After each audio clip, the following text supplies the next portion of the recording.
mapagkasya ang nakaraan, ang ngayon at ang bukas ng bansang Pilipinas sa iisang theme park? Pwede na po ngayon. Sa Expo Filipino sa Pampanga, nakalatag ang isang malawak na liwasan na magsisilbing patotoo sa tibay at tagumpay ng kaluluwang Pilipino.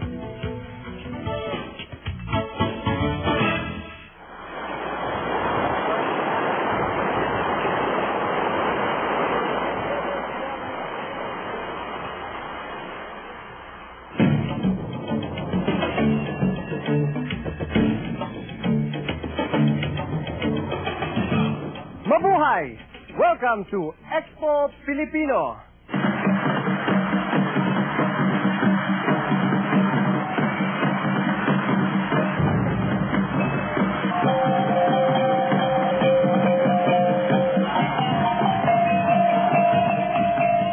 Nitong ika-6 ng Hulyo, binuksan ang Expo Filipino. 6 na araw bago ginanap ang selebrasyon ng ika-100 taong kalayaan ng Pilipinas laban sa pananakop ng mga Kastila. Ginanap ang magarbong pagtitipon sa Freedom Ring kung saan matatagpuan ang isa sa higanteng amphitheater sa buong Asia. Kayang punuan ng 35,000 kataong manonood. Interesting. Maganda yung lugar. At saka marami kang matututuhan sa pagpunta dito.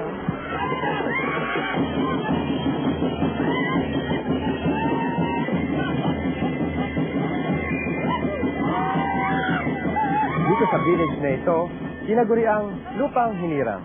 Tampok ang ating pre-colonial history at tradisyon.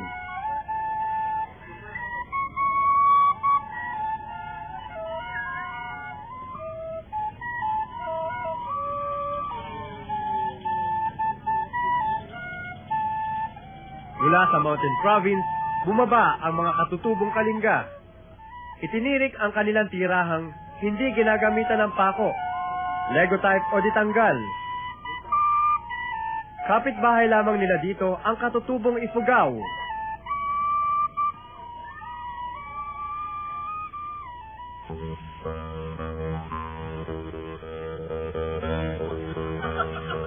Maging ang mga alagang hayop ay dala-dala nila rito.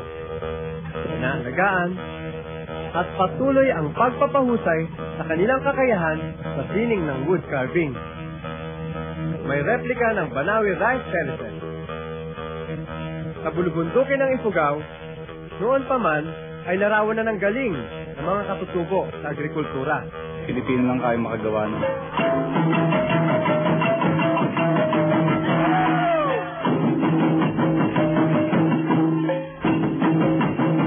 Tinatanghal din sa Expo ang sayaw. Ritual ng Maranao sa Mindanao.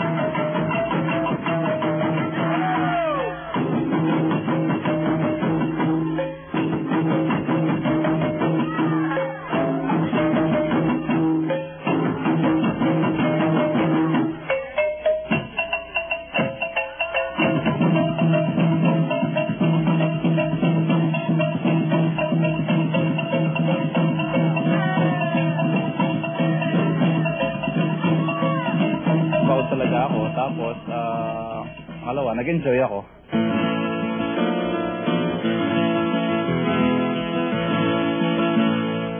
Noong ika-16 na siglo, napalitan ang simpleng pamumuhay ng katutubo ng panibagong pamumuhay hatid ng mga Kastila.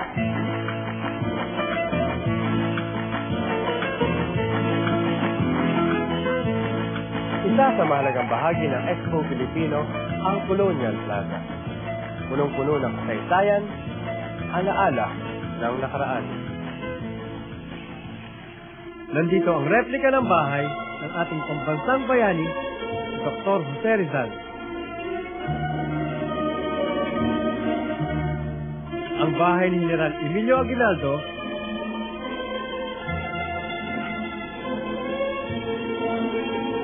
Tinayo rin ang bahay ni Apolinario Mabini.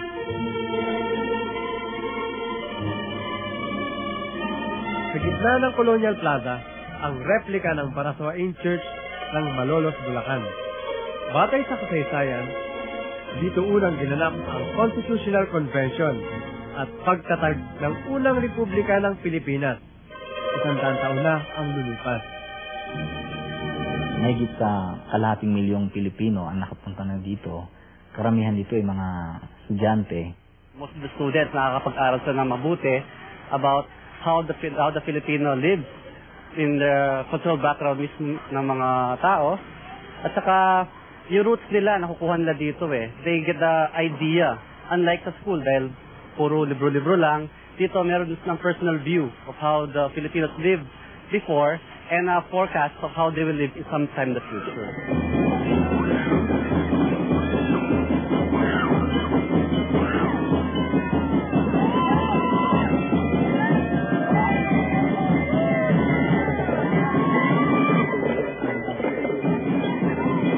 Bahagi ng international community ng mga nagkakaisang bansa ang Pilipinas. Kaya, halina't magtungo sa Global City.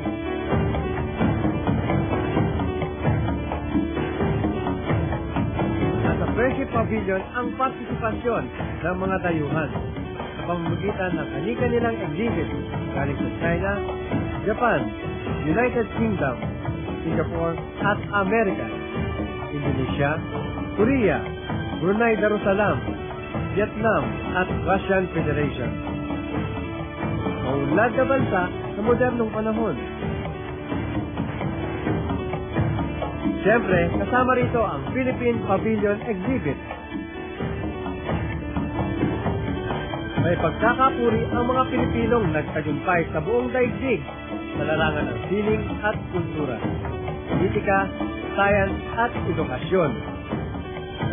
25 destinations at underwater exhibit na nagpapakita ng tourist attractions at artifacts.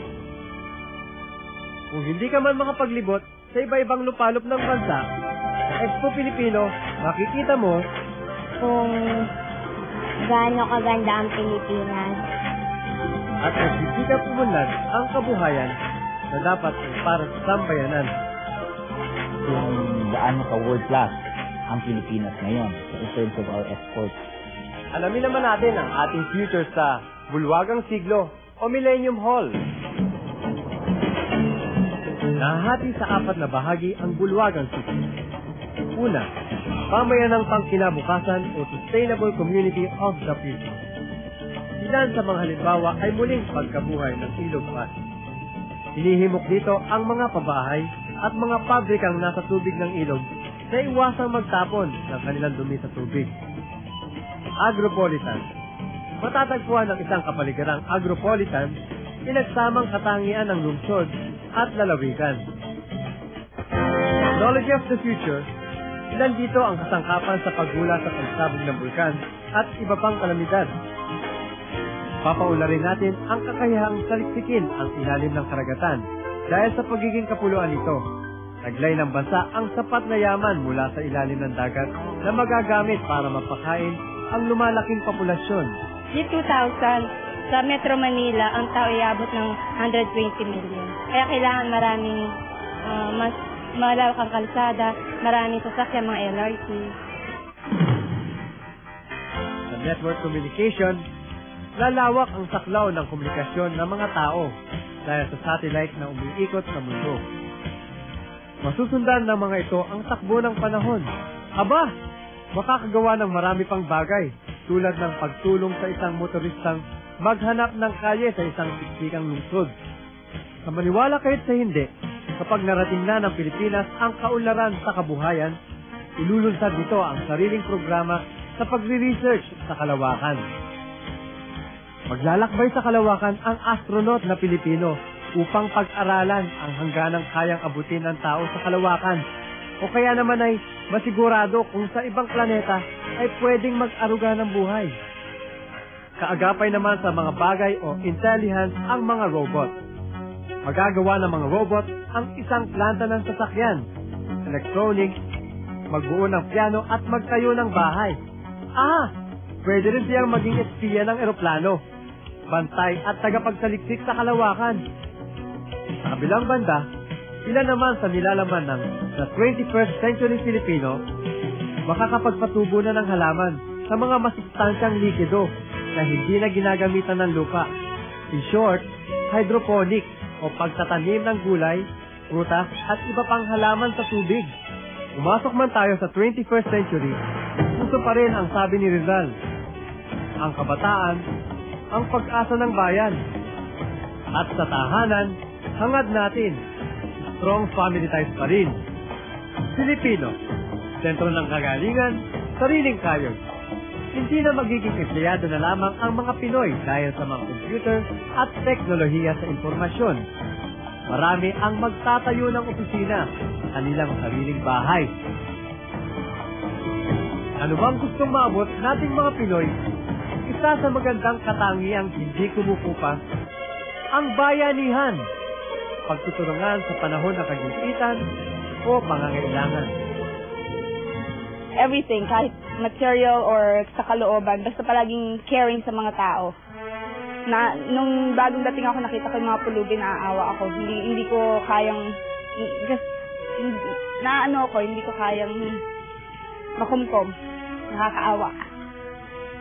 So, hopefully yung mga ibang tao na may kaya naman sana, matulungan nila yung mga pulubi.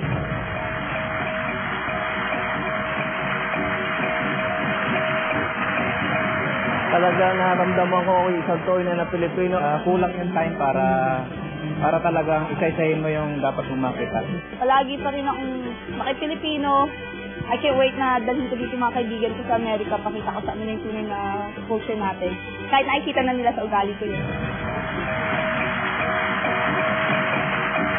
Hindi ko pa naman nililibot lahat eh. Masaya na ako ngayon pa lang. Anumang pag-unlad, siguradong hindi mabubura ang magagandang katangian ng ating lahi. Ako po si Pocholo Gonzales ng Tatak Pinoy.